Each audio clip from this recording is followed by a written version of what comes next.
labiau gal ne dėl savęs, arba gal gal ir dėl kitų, kurie žiūrės. Aš va čia norėjau pasišnekėti truputį, pakalbėti apie techninę analizę. Techninę analizę, kas žino, turbūt suprantat, apie ką eina kalba, o kas nežinot, aš va truputį atsuksiu, parodysiu, apie ką eina kalba. Techninė analizė tai būtų šitokie grafikai. Jom galima prekiauti ar akcijomis kokiomis nors, ar nesvarbu koks instrumentas, tiesiog vienu žodžiu sprendimai pirkti ar parduoti yra priimami naudojant žiūrint šitos grafikus. Dabar aš iš tikrųjų šiandien net nesigilinsiu apie tos, kas čia vyksta, kas žinot, ką reiškia šitie grafikai, žinot, o kas nežinot, aš tik trumpai arba ruošiatės kaip pradėti. Pradėti, tai čia iš tikrųjų galima išmokti ir išmoksit. Ta prasme, aš techninę analizę susidomėjau gan labai senai, tai gal buvo prieš kokią daugiau negu 20 metų. Iš tikrųjų pradėjau gal kaip ir nuo fundamentalios analizės. Tai yra, ta prasme, pradėjau nagrinėti akcijas, iš pradžių Lietuvos akcijas, nagrinėti balansus ir visokius kitokius ten parametrus. Ir labai greit pastebėjau vieną dalyką. Nežiūrinti tai, net jeigu įmonė yra gera, blizganti visi rezultatai, geri yra ten, kaip pasakyti, viskas, balansas geras, perspektyvos lygtai viskas gerai. Tačiau kažkodėl jį nupirkus šitą akciją, jį vis tiek nekyla. Praeina ten kažkiek laiko, ilguoju laikotarpiu lygtai turėtų kilti, bet pastebėjau kartais vis tiek jį ten stoviniuoja, trepsi ir nekyla.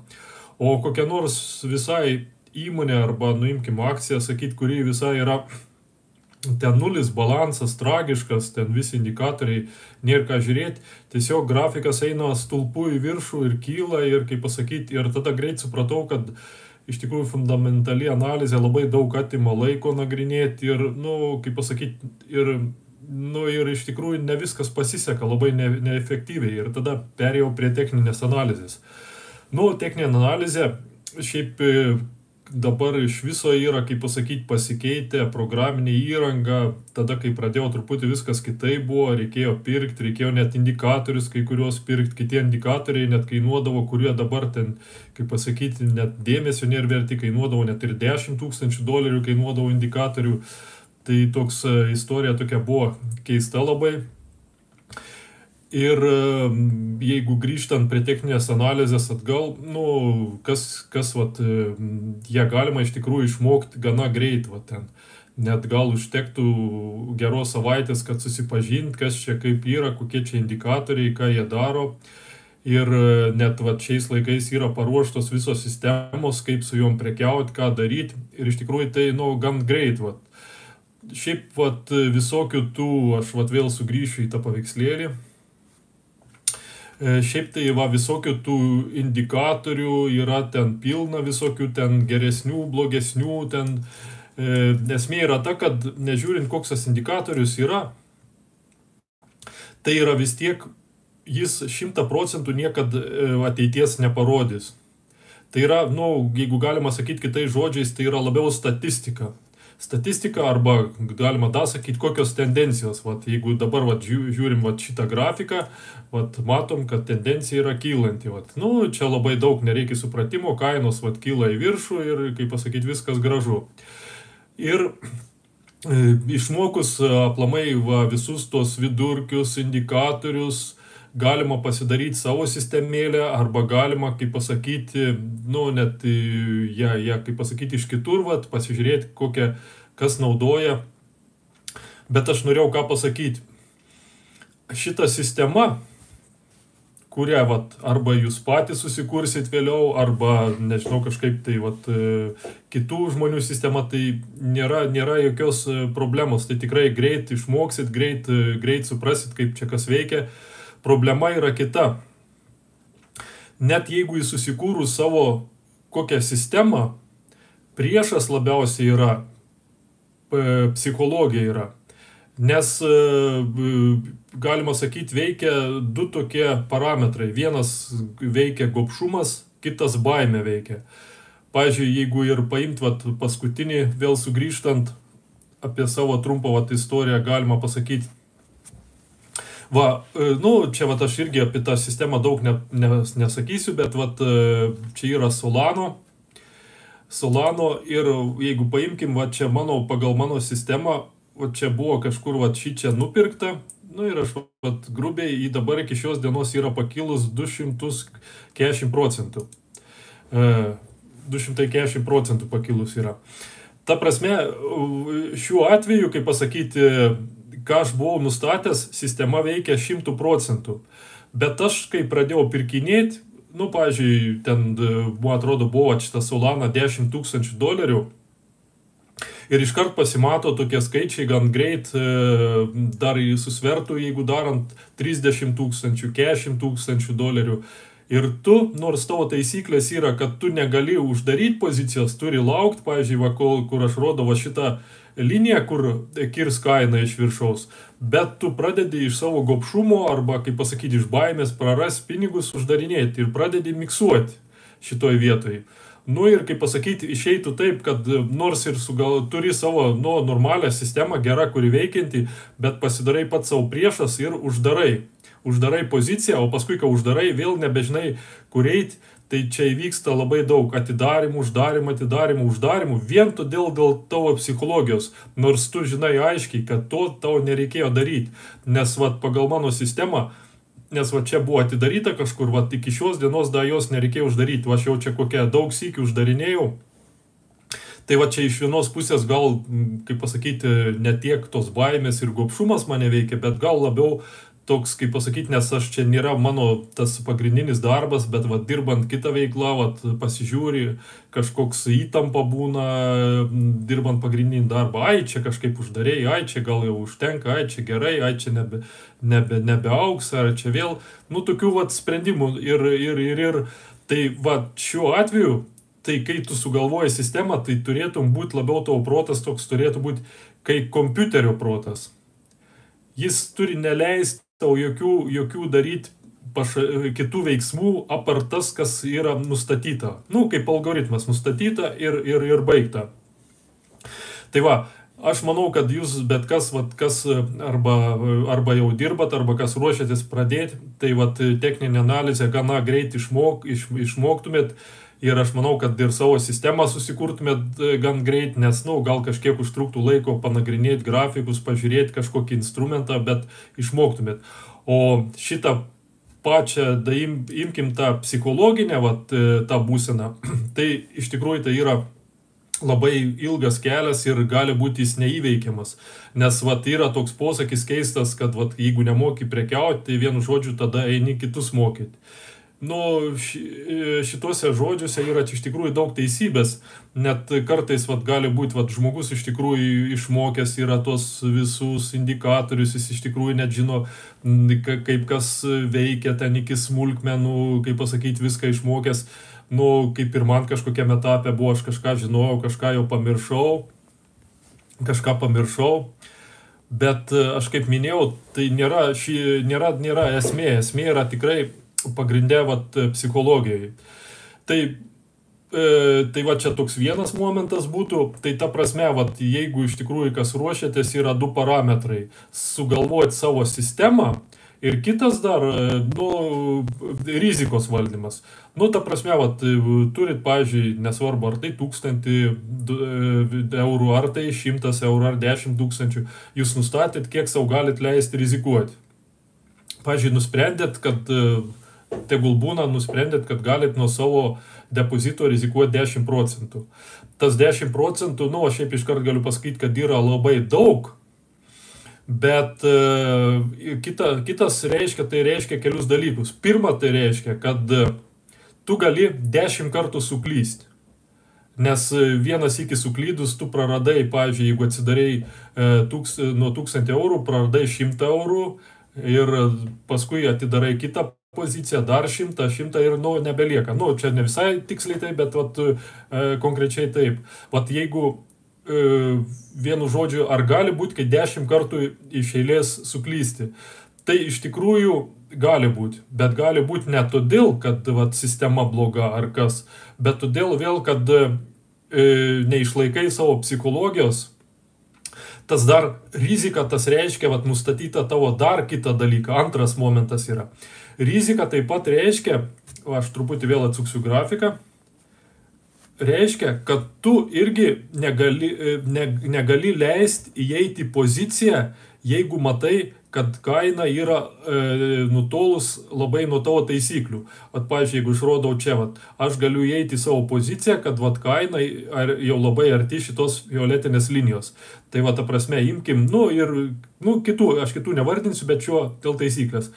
Vat, jeigu kaina yra va čia arti kažkur, tai mano vat, stopas bus, jis labai arti bus vat, nuo tos kainos, va yra toks atstumas. Bet kai jeigu kaina yra čia jau kažkur, tai vat, matot, stop losas bus labai didelis. Tai čia jau, kaip pasakyti, gali būti net į 30%. Bet pagautas euforijos, tu matai, kad kaina kilo, jau čia pakilo, kaip pasakyti, vos ne 100% ir taip vat, nori, kaip pasakyti, tų pinigų, kad atidarai čia. Ir paskui, jeigu dar svertas didelis, kaina krito, čia gerai, kad nekrito tiek.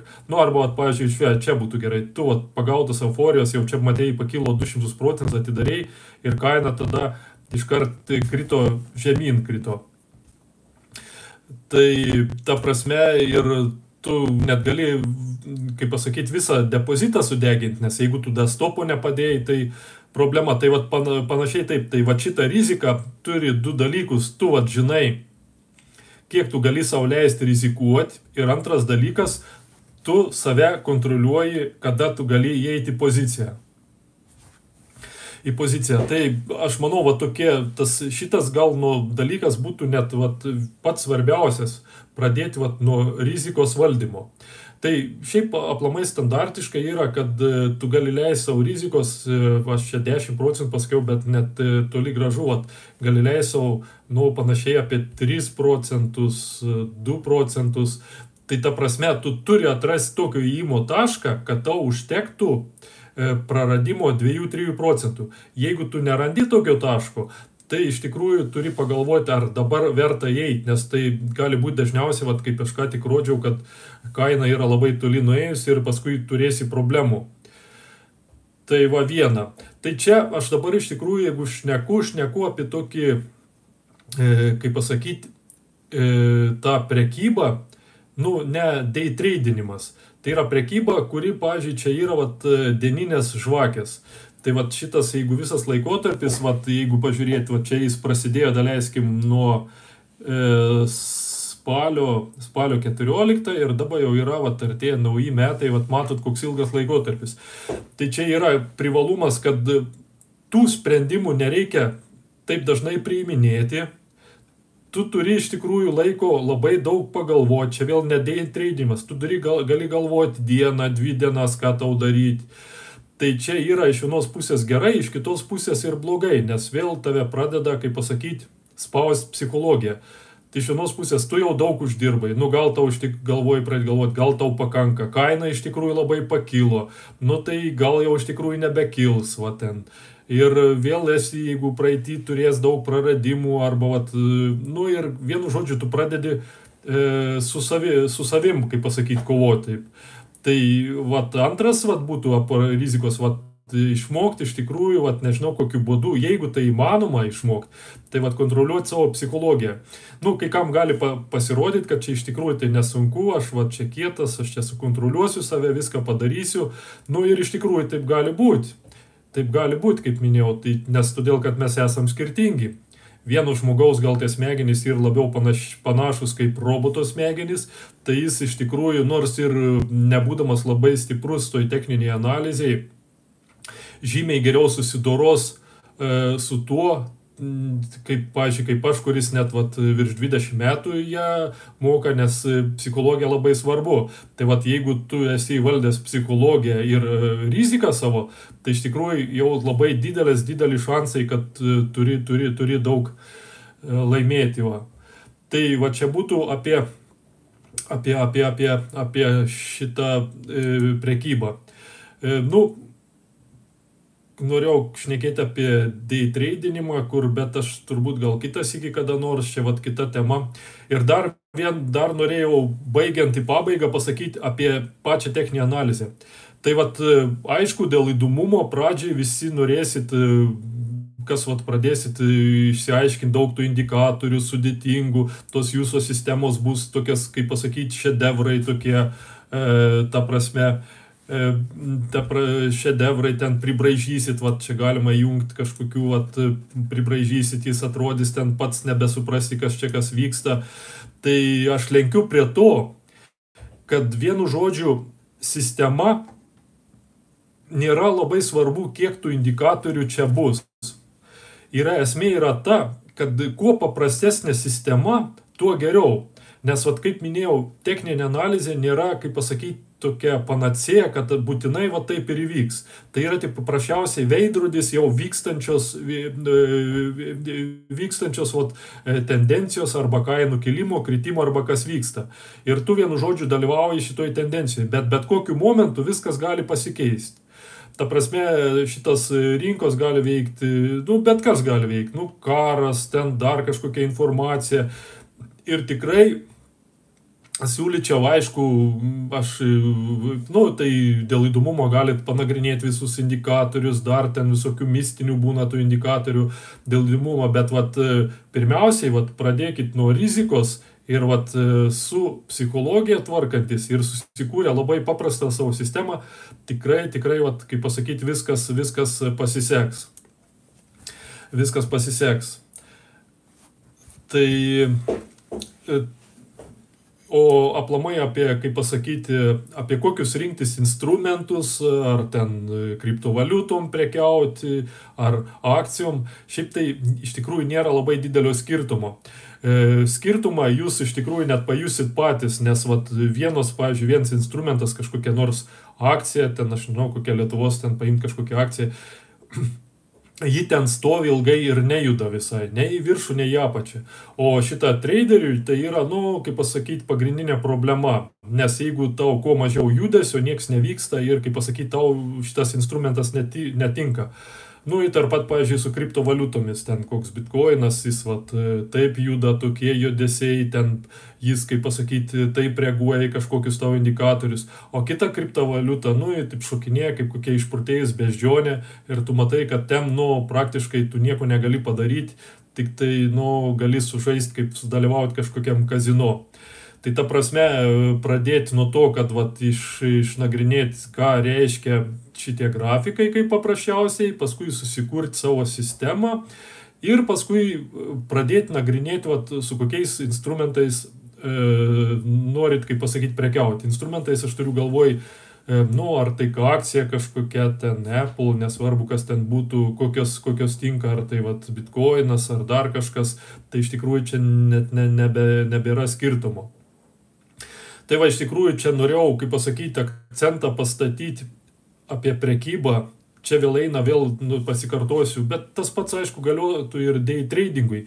Čia eina kalba apie tokią, ilgesnę prekybą, kur tau sprendimus reikia priimti, gal ten, kaip pasakyti, nežinau, savaitei kartą, nereikia taip, kaip pasakyti, būti įsikirtus į tos grafikus, kaip palyginus su day tradingu, kad ten, kaip ir jeigu day tradinimas, tai tu praktiškai dieną turi būti į ekraną įsikibęs, bet čia visai kita tema yra apie day tradinimą, gal kada nors kitas iki. Čia toks eina, toks iš tikrųjų normalus darbas, kur iš tikrųjų jį sutvarkius riziką, psichologiją ir įvaldžius techninę analizę, praktiškai, tai kaip pasakyti, tokiam nesunkiam lygmenį tikrai galima savo pinigėlius dauginti ir viskas tikrai vyks gerai. Tai ačiū visiems, nežinau, kiek čia buvo naudinga, man pačiam tai irgi, kaip pasakyti, naudinga, kai kalbėdamas išgryninu šitą ir linkiu visiems sėkmės ir susitiksim kitą kartą.